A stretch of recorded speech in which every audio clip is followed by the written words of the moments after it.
Bonjour à toutes et à tous, c'est Thomas. Et Giovanni. Nous voici aujourd'hui arrivés à notre 8e et dernier épisode de notre émission sur la cybercriminalité. Cet épisode sera une synthèse de notre travail pour vous rappeler les points les plus importants de celui-ci. Tout d'abord, dans l'épisode 1, nous avons introduit plusieurs notions liées à la cybercriminalité.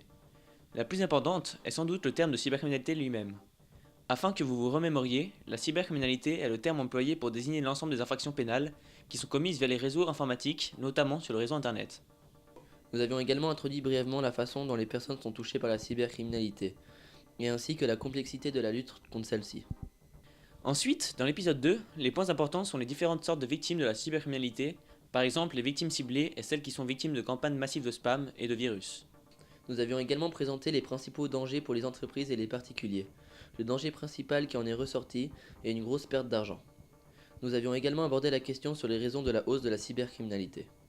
Dans l'épisode 3, il faut se souvenir de ces quelques points. Les enjeux économiques, politiques de la cybercriminalité et de son influence sur la société. En ce qui concerne l'enjeu économique, la cybercriminalité fait partie des 5 plus grandes menaces planant sur l'économie mondiale. Nous avions également cité l'énorme somme générée par la cybercriminalité, qui était de 1000 milliards de dollars en 2010. En ce qui concerne les enjeux politiques, les points importants étaient que ce délit, qui est plus ou moins récent, a conduit la législature à une réflexion sur l'utilisation des nouvelles technologies afin d'adapter des réponses pénales à ce crime. Et de nombreux textes ont été créés ces dernières années afin de créer un arsenal pour la cybersécurité. Les effets sur la société atteignent deux cibles, les particuliers et les entreprises.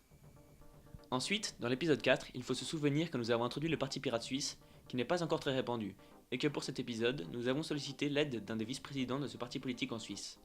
Nous nous étions intéressés à la présentation de ce parti politique et s'il existait un rapport avec la cybercriminalité.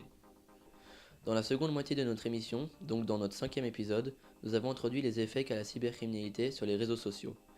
Nous avions présenté quelques risques possibles que les utilisateurs peuvent rencontrer sur de tels sites, comme certains cybercriminels qui se font passer pour l'un de vos amis ou qui accèdent à votre compte et utilisent vos informations personnelles.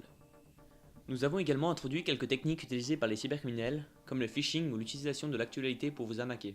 Dans l'épisode 6, les points importants sont les agissements des cybercriminels et les différentes techniques que les professionnels de sécurité en réseau informatique utilisent pour se défendre face aux cybercriminels. Pour cela, nous avons interviewé deux d'entre eux afin qu'ils nous expliquent au mieux leur travail et leurs connaissances. Nous avons appris qu'il y a 3 moyens pour se défendre: physique, interne et le data leakage. Nos intervenants nous ont également confirmé qu'ils observent une hausse de la cybercriminalité grâce à leur poste. Ensuite, dans l'épisode 7, il faut se souvenir que nous avions interviewé un étudiant en informatique pour savoir si on le renseigne déjà à se défendre face aux cybercriminels. Grâce à l'interview, nous avons appris que oui, mais qu'il ne pourrait pas escroquer les gens comme le font les cybercriminels. Dans cet épisode, nous avions également présenté les moyens pour stopper les cybercriminels. Donc nous avons cité quelques moyens de lutte créés, comme la création de l'Interpol. Nous avions également cité les sanctions que peuvent écoper les cybercriminels. Donc maintenant que nous avons fait le point sur tous nos épisodes, nous espérons que vous ayez retenu beaucoup d'informations qui peuvent vous être utiles. Nous aimerions remercier nos intervenants qui nous ont beaucoup aidés dans notre travail en apportant leur savoir. Nous aimerions aussi vous remercier d'avoir suivi notre émission jusqu'à la fin. Nous espérons aussi que vous avez passé un agréable moment à nous écouter tout en vous instruisant.